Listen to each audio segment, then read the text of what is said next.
evening and welcome to Access Iowa City, a program about the independent living and rehabilitation movement in southeastern Iowa.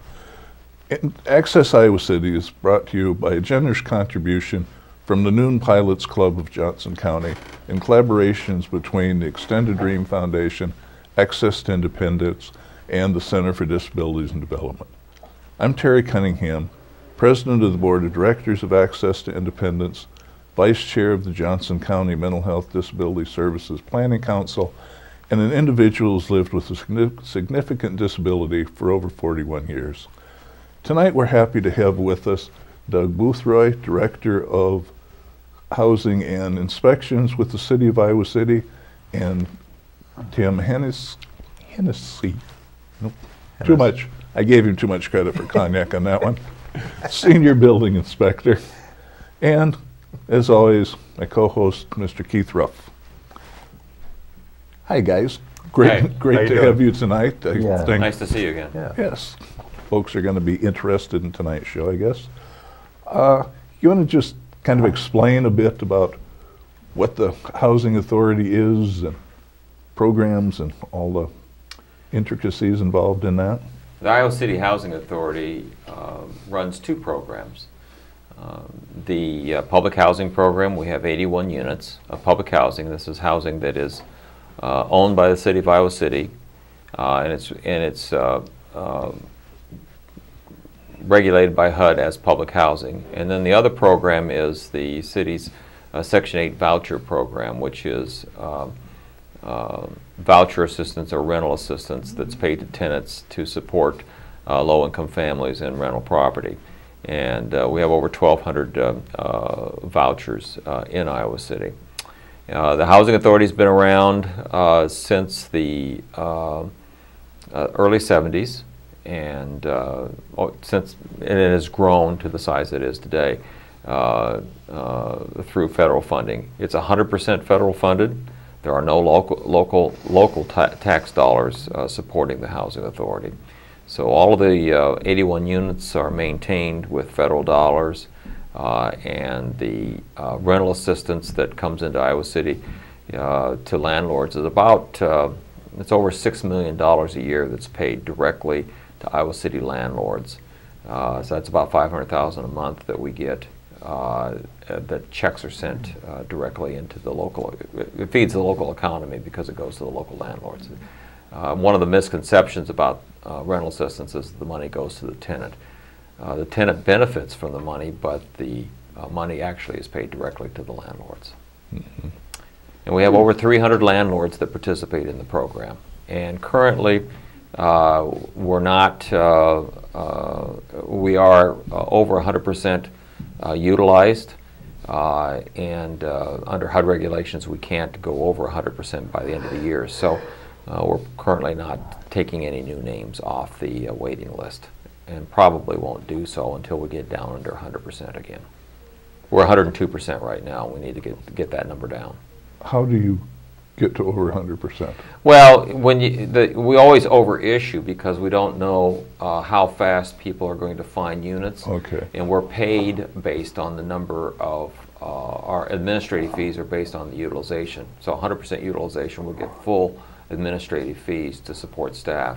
So we go, there's a lot of turnover in Iowa City every fall, and so we overissue with making the assumption that 30% or so of those that get that won't lease up and move or leave town or whatever, and that way it's a balancing game. You know, we never quite know, but we usually have about a year to adjust that. So if we end up being overleased in the fall, there's enough attrition in the program with people moving or leaving that we can get back down under that 100%. We have to be between 95% and 100% at the end of the year. So there's a 5% cushion that HUD allows us to do.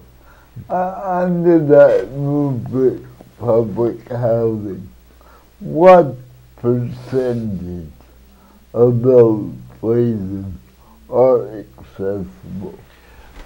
Well, I don't have a percentage I can give you. I didn't figure that number, but we have 8 units on Muscatine. We have 81 units. We have 8 units on Muscatine Avenue that are accessible. The units in Whispering Meadows, which there are 33, we have a little less than that now, but approximately 30 are accessible. Those are single-family homes, 3-bedroom. The ones on Muscatine Avenue are 2-bedroom units. We have 1 accessible unit at Shamrock, and I think that's it. So I didn't add those up, but that's Right. about Just 40. about half. About half are accessible.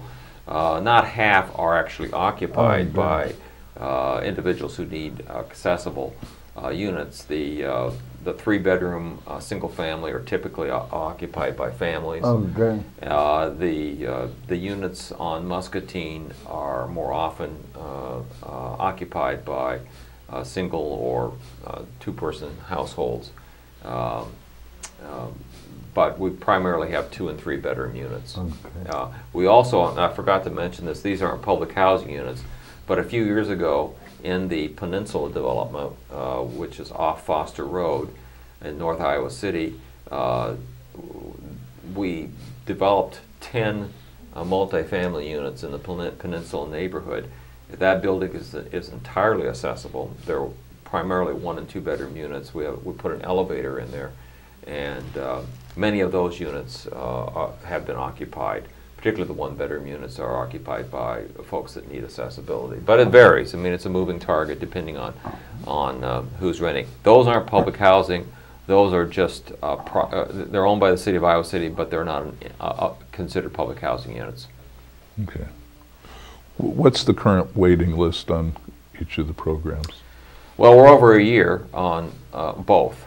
So the most popular program, because it's the most flexible in terms of where people live, because you don't have to live in one we own. Mm-hmm. You can live anywhere you want in Johnson County, the north half of Washington. We serve, our service area is Johnson County, all of Johnson County, north half of Washington County, and Iowa County. So if you get a voucher, you can live anywhere in any apartments or units within that our service area, and therefore that's where most people choose to have a voucher, because it gives them the most flexibility. Sure. And what qualifications do individuals have to meet to be eligible for that voucher? Well, they have to be low income. They have to be below 80% median income. And the way it works is you can come in, you can apply online, or you can come down to the office, which is at City Hall, and apply. And your name goes on a waiting list. Since we're over a year out, we don't qualify you at that moment in time, because your circumstances could change by the time we're ready to issue the voucher. So once your name comes to the top of the waiting list, then we would contact the applicant, ask for the information about income and other information that we need to qualify them, citizenship, so forth, and then go from there. Then they could get their voucher, and they have about 120 days in which to find a suitable place to live. And the unit has to comply with the Iowa City Housing Code. So even though the list is a year or so out now, if folks are interested, they should still go ahead and apply now. Absolutely. To get their name on the list. Because that's what I hear a lot when public housing and that comes up, that, well, why bother now? They got a year-long waiting list. I'll wait till the list gets shorter. And essentially the list probably isn't going to get shorter, is it? Probably not. It's because it's probably not. It keeps moving along. Right, we're not growing units. HUD's not giving us more Yeah. Section 8 vouchers typically, so it's going to stay about the same, or has over the years. Sometimes it gets a little longer. The thing to remember about the waiting list is that, people apply, and they'll say you're over a year out. There's a certain attrition on that waiting list. So when we contact people, say that they're at the top of the list, there's a fairly good percentage that don't respond because they've left town or they're someplace else. So if we're trying to get, this is just a hypothetical, but let's say we're trying to get 30 applicants or 30 folks that would be that would qualify and go out and start looking for housing, we might pull 60 off the list because we are expecting maybe a 50% attrition. Or we might even pull a little bit more than that because sometimes it's, I used to say years ago, and I don't know if this still holds up, but it was 50-50. So in other words, the list would be cut in half the first round because nobody would get back to you, and then those that you gave the vouchers to, or try to qualify, maybe only about 50% of those would qualify. So by the time you, so if you want, 30, you need to contact 90. Yeah, and I think that's really important for people who are involved with any kind of program that has a waiting list. Is your chances only improve if you're on the list and you can move up. If you say that there's 150 people on the list, I'm not going to put my name in now. I'll wait till it gets, as I said earlier, to 50 or 75. Well, other people are going to get on the list in the meantime. So by not applying, you continue to keep yourself away from moving up onto that. Well, and it seems like a long time, but it's relatively short to larger areas, larger population areas. So I agree. You should apply. If most of our clients have part-time jobs or full-time jobs, but they're usually low-paying, and that's why they're low income. And if they're making a home here, they need to get on that list and get in position to take advantage of it. Sure, because And if for some reason, by the time you come to the top of the list, you don't need it, then somebody else behind you will take it. Yeah, exactly. Yeah. So there's no harm to applying. Yeah, it's not like you're going to penalize them for, okay, Yeah, had you on the list this long, you're not taking it now, $100 fine. We're used to people Doesn't not work being that way. around or not qualifying because their circumstances have changed. So it's just a matter of going through the list and getting the people out there to look for housing. On the housing units that the landlords have, are they or the city responsible for the upkeep? For the Section 8 program, they're required to maintain those units as they would for any other person that's renting them. So they must comply with the Iowa City Rental Code. Yeah. As you may be aware that we inspect all rental units in Iowa City every 2 years.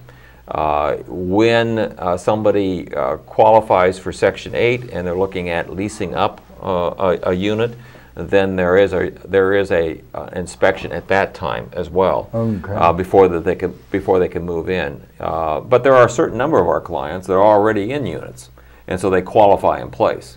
And so when we do that inspection, we would check to make sure it complies. A lot of times it's fire extinguishers and smoke detectors and stuff like that. And then once they comply, then they can start their rental assistance at that particular unit. But we do quite a few inspections every year for the Section 8 program. We do annual inspections. What's the turnover rate on the 80-some city-owned properties? Actually, it's not as high as the voucher program. I can't give you the rate, but it's a much more stable population. Since we are the landlord, that's only for those 81 units. We screen to make sure that we get people that have a good rental history, that will take care of the units, that will be good neighbors, and a lot of these families that move in are looking for a detached single-family house, which most of these are. And they stay in place for several years unless their income grows to a point where they move on. So it's not as high. and it's only 81 units versus over Sure. almost 1,300 vouchers. And Keith's a good example of once you find an accessible Yeah. place, Yeah. if you're some person with a disability, once you find an accessible place, Yeah. you don't usually leave it unless you're leaving the city. Yeah. Right, and Because- the thing about, it should be pointed out about the families that we assist, we're looking at over 60% of our households, I can't give you the exact percentage, over 60% of our households fall into the category of elderly disabled. So that's a very stable population that once they get assistance, they pretty much stay with a program for their entire life, because their income isn't going up. They're on a limited income, a Yeah. fixed income, and so it's a very stable population. And my building was built. Pardon me? And my building was built at least 6 or 7 years before ADA. And it's accessible. And it is accessible. Yes. Right. Well, all rental property, all multifamily property in Iowa City has to be accessible, but a lot of times it's not adapted, so that No. you have a route in, a route through the Yeah. unit, bathroom doors that are wide enough to get in and out, but as far as anything else being adapted to the unit, it's No. not. And in many cases, the apartments are 3, 4, and 5 bedroom apartments, so they may not be as suitable for a single person or a couple because they're so large and so expensive to rent. The only article I had them change was the fire extinguisher in the kitchen was a little too high, Right. and they moved it down. Well, we've been doing rental housing inspections since the 70s, and most landlords that have been in business in Iowa City for a period of time pretty much know what the expectations are with regard to the housing code. So typically, the violations that we look at today, a bulk of them deal with fire safety issues, not so much structural issues. So, we're looking at, fire extinguishers, smoke detectors. In newer buildings, we're looking at the sprinkler system to make sure that those systems are operational, so that, particularly if you're a person that has needs for accessibility, it's critical that those sprinkler systems are operational so that the building is properly protected. The alarm systems are in place and work, and so we ensure whether it be smoke detectors or whether it be a central alarm system, we're checking those on all rental property in Iowa City. So I've heard from both disabled and non-disabled folks that when they ask or inform the landlord of different problems in the building, either they don't get a response or they're told that the repair is their responsibility. If that issue comes up, what options do they have? well, I think one thing is it's good to talk to the landlord first. I think you should always contact your landlord, because you have a relationship with that person, and they're the ones that are going to ultimately fix your building, whether the city gets involved or not. So maintaining an open and positive relationship with your landlord, it's just important in terms of living in that space. If the landlord doesn't follow through, then you need to call housing inspection services, a rental inspection, and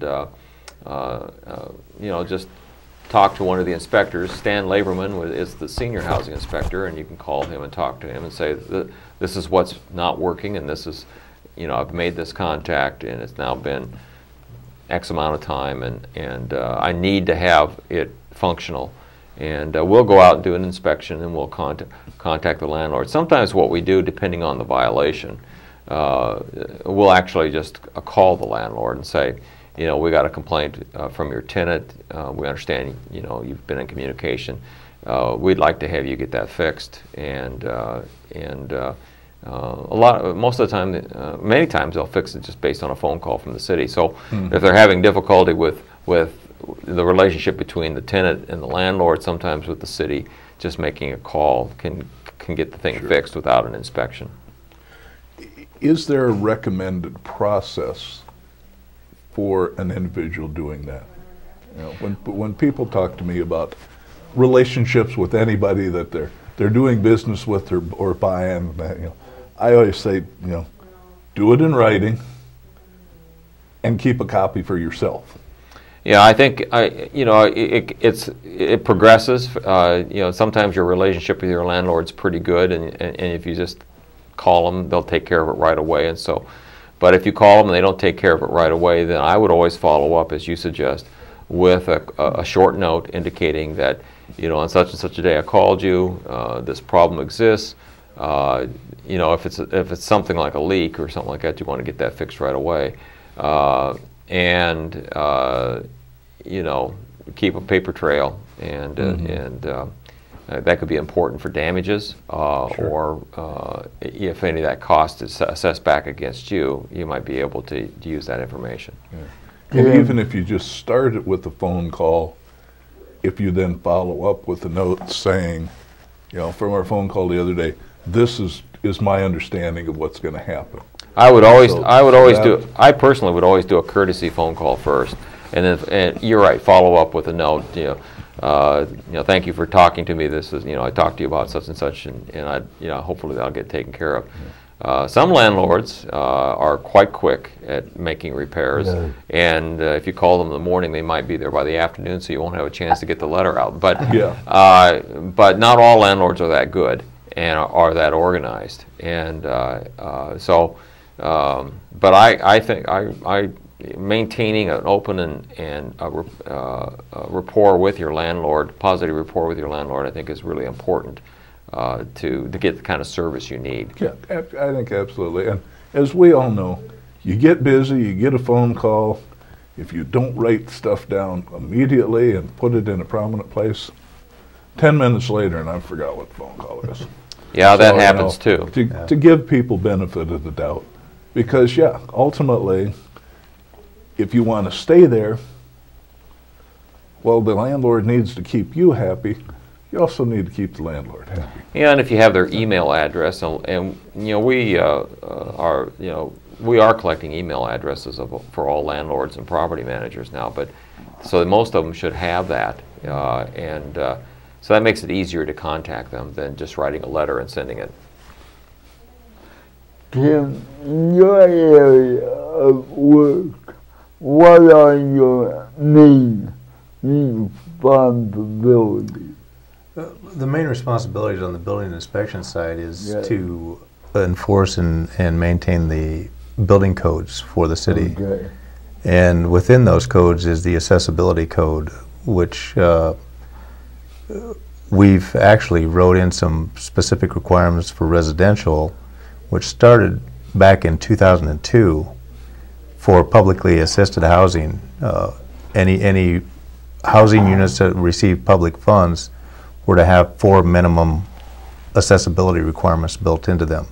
0-step entries, outlets and switches at certain levels, grab bar backing and things like that, wide doors, 32-inch wide doors.